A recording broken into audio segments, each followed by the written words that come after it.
Iron,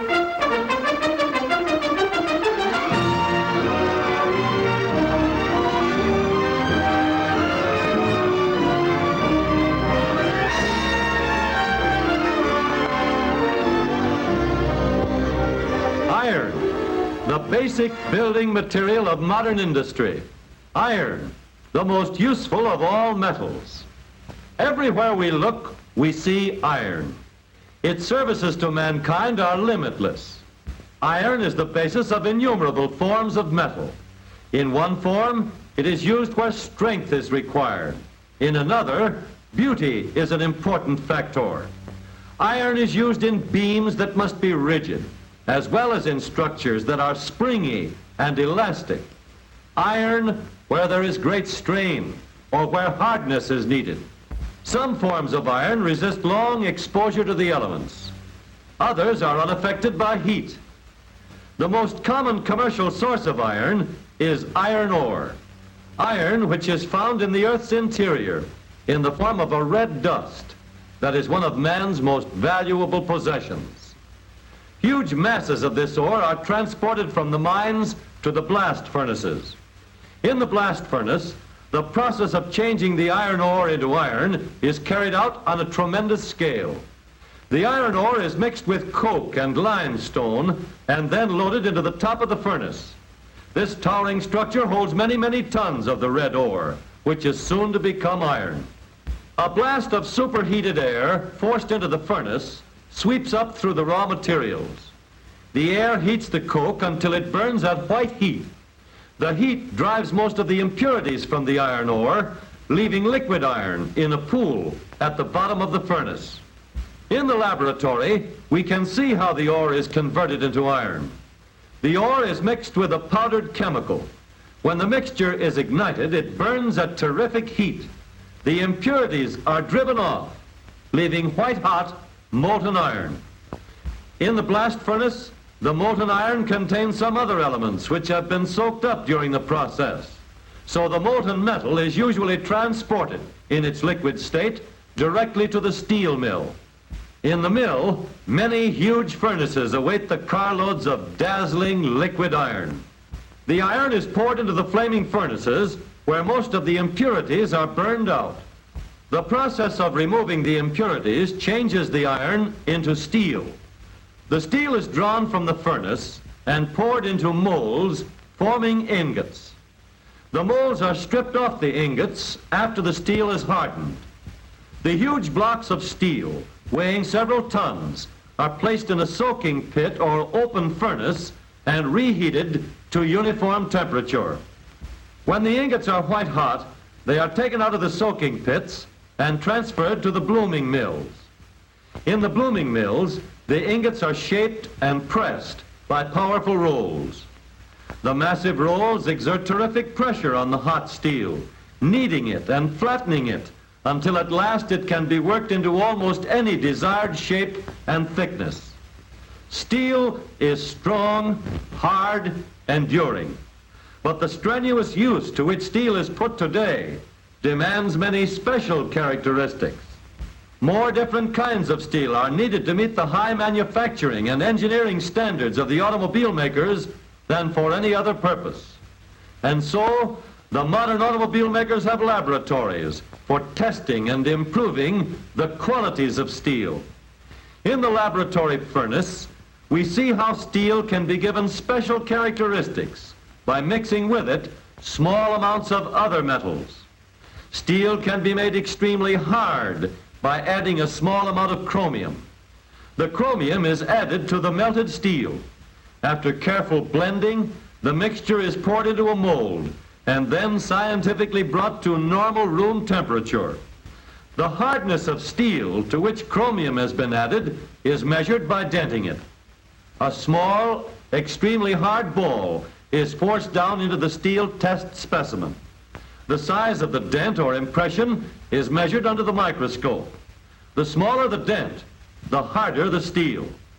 A microscope isn't needed to compare the size of the dents made in hard chromium steel and ordinary steel. Some uses of steel require it to be extremely strong, able to withstand tremendous strains. The strength of metals is measured by pulling test pieces apart in a powerful machine. The dial of the testing machine shows the tremendous force used in pulling apart a piece of plain steel. More and more force is used. The steel stretches under the load and then finally snaps. More than 13,000 pounds of force are required. Plain steel can be made stronger by adding nickel in addition to a small amount of chromium. Now let's see what happens when the chromium nickel steel is tested in the stretching machine. The bar breaks. Our chromium nickel steel test piece is more than twice as strong as common steel. Great heat weakens common steel, but some steels today have to stand up under great heat and still keep all their good qualities. Steel can be given an ability to resist great heat by the addition of a little chromium and also some silicon, the element which is found in ordinary white sand. Under constant bending or vibration, all ordinary steels have a tendency to become fatigued or tired. In the laboratory, the fatigue strength of metals is measured by placing a test bar in a machine, which in a short time duplicates the effect of years of use. By adding a little bit of nickel and a small amount of a metal called molybdenum, plain steel can be made to stand up for years and be practically tireless. For certain conditions, a steel is needed that will be very hard on the outside and tough on the inside. A little carbon added to the outside of steel gives it a hard surface and leaves the inside tough and strong. This process is called carburizing or case hardening. By special photography, we can see what happens to a piece of steel when it is completely surrounded by small particles of carbon-bearing material. When heated, the steel slowly soaks up the carbon to form an extremely hard surface. This adding, mixing, and combining of plain steel with friendly little fractions of other metals to improve its qualities is called alloying.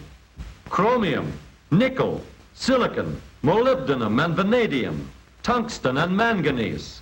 All these tough friends have improved the usefulness of steel. But all of these different alloy steels must be put through a process called heat treating. The alloy steel is heated very carefully, heated until it glows, and then quenched or cooled quickly in oil or water. The steel is then reheated at a lower temperature. This is called drawing or tempering.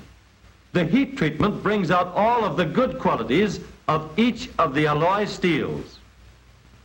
The complete motor car has more than 4,500 different parts, for each of which we must select the best metal to give us the finest performance and the greatest dependability with safety and long life.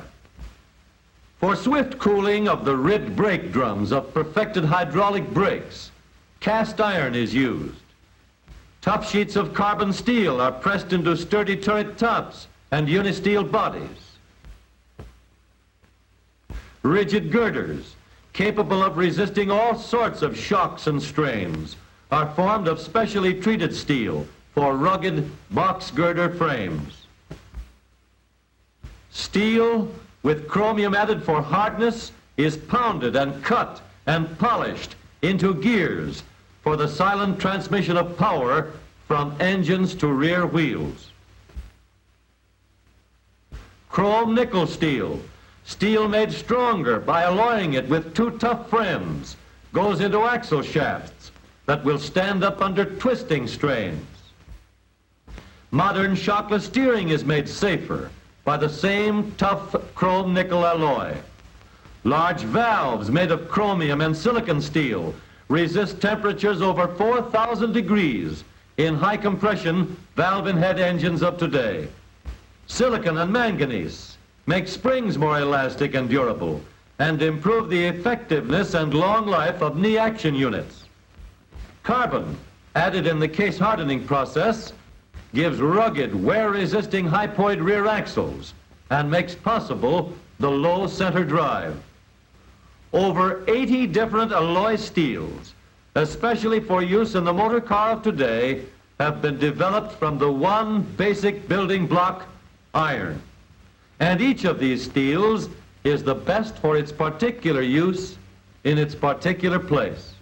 There are strong steels, hard steels, tough steels, heat-resisting steels, stainless steels, all to give the motorist the utmost in performance, economy, safety, and long life in his motor car.